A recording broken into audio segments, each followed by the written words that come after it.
ガラガラポンポン、はいまた来たよ。ジャダトイズ、ストリートファイター2から今回はこちら、ミスターバイソンの紹介です。なぜこの人がベガではなくバイソンと呼ばれるのか。その辺諸説あるんで説明は控えるとして、この動画内ではベガと呼称させていただくことをご了承願いたい。やっぱ我らがシャドルー総帥に対しましては、ベガ様とお呼びし仰ぎ立て祭りたいんでね。では開けていきましょう。よいしょ。このベガの声優ね、強力若元ベガもいいんですが、スト6からのクスノキベガもかっこいいんだ。あれがね、ビンディーゼル。よっしゃ。この商品ね、結構前に発売されたので、どういう商品かはもう分かってる方結構いらっしゃると思うんでね。よいしょっと、どんな感じでしょうか。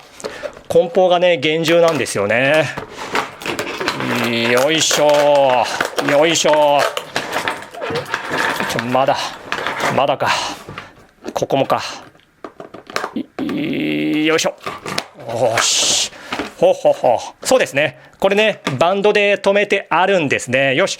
これらを切り離して、共にサイコパワーを見せつけてやろうではないか。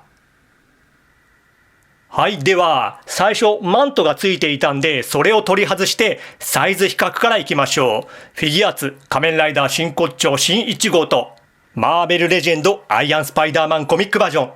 次に、こちらはフィギュアーツの竜ですね。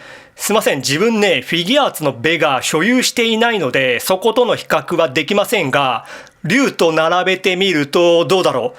この辺もうちょっとベガ身長欲しかったか。まあでもゲーム内でもこんな感じの身長差だったかな。同シリーズ、シャドルーの四天王の一人、サガットと並べてみるとこんな感じで、こうやって同シリーズと並べてみるといいですね。違和感ないサイズ感ですね、やっぱり。プロポーション的には全体的にがっちりしていて、なかなかかっこいいとは思いますけど、個人的にはもうちょっと足の長さが欲しかったかな。スパ2ゲーム中だともう少し足長いように見えたんでね。衣装の表面に脂肪加工が施されていて、かなり質感がいいですね。各部塗装漏れは一切なし。国内外メーカーに関わらず、正規品に関しましては、塗装漏れを気にする時代はもうとうに終わりを告げましたね。肩、腕アーマーやレガースも綺麗にシルバーで塗装されています。頭部を見てみましょう。帽子のシャドルーのエンブレム。ここもね、細かいんですけど、造形塗装ともに綺麗ですね。顔の方は、これどうだろう。デジタルプリントは使われているのかな、ちょっとわかりませんけども、これね、一見するとのっぺりしていて間延びしているように見えるんですけど、これ実物見るとね、深いシワの造形と割れた顎が相まってね、安っぽさは全然ありませんよ。素晴らしいです。こちらは食いしばり顔。これは通常顔よりさらによくできていると思いますね。で、ちょっと視認しづらいかもしれませんが、目の方、瞳の方が小さくプリントされているんですね。プレイヤーセレクト時のグラフィックをしっかりと再現したものになっている。目もつり上がっていて、これかっこいいですね。この肩アーマーなんですけども、マントを取り付ける兼ね合いで、このように取り外すことができるので、ちょっと外しておいて、そんな肩アーマーは腕と胴体との間に別パーツによって挟まれている感じですね。そんな肩はバタフライ機構があって、ここまで動いて、横へはこうで、ぐるりと一周はこの肩アーマーが干渉してちょっといけないかな。で、二の腕バイセップスがあって、肘がここまでいけて、手首はこのような可動ですね。胴体の方、接続箇所はお腹と腰ですね。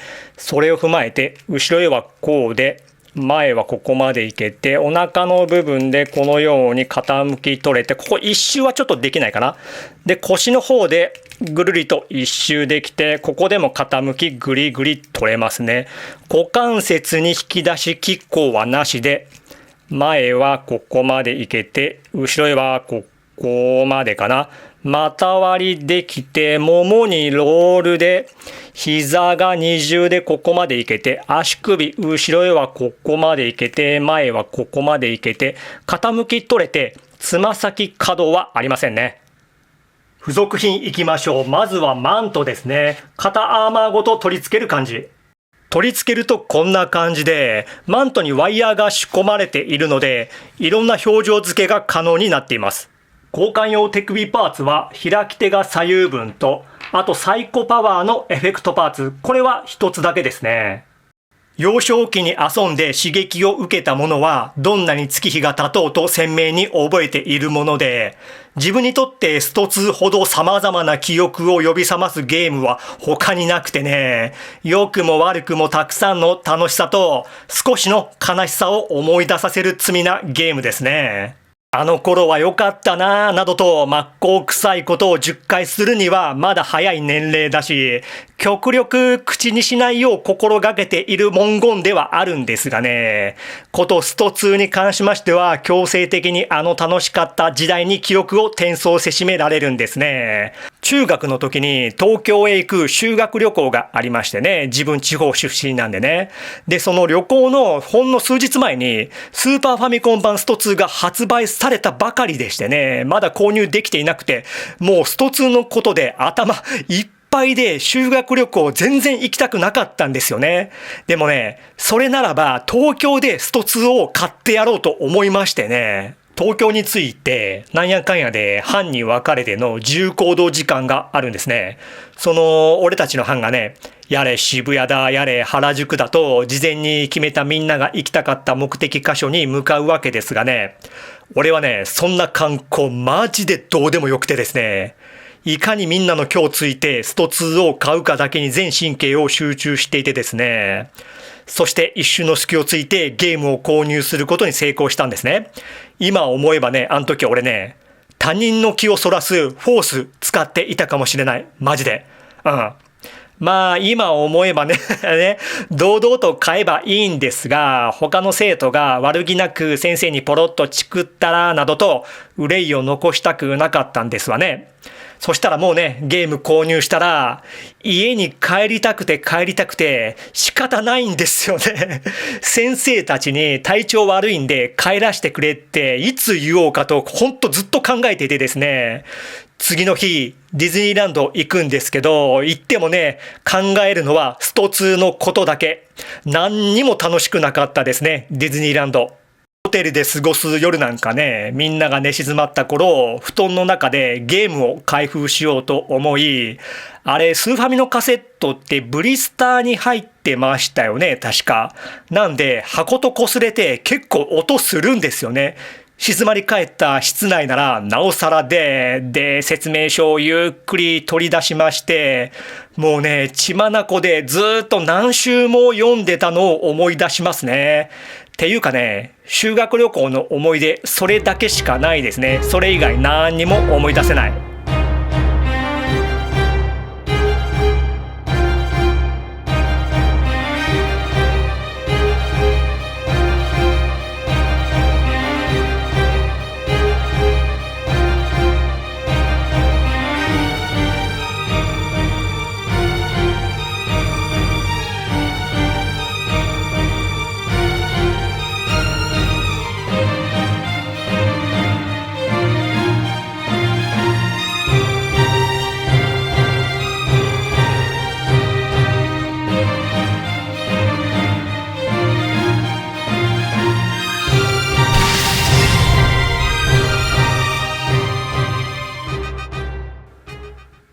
はい、終わります。今回もありがとう。バイビー。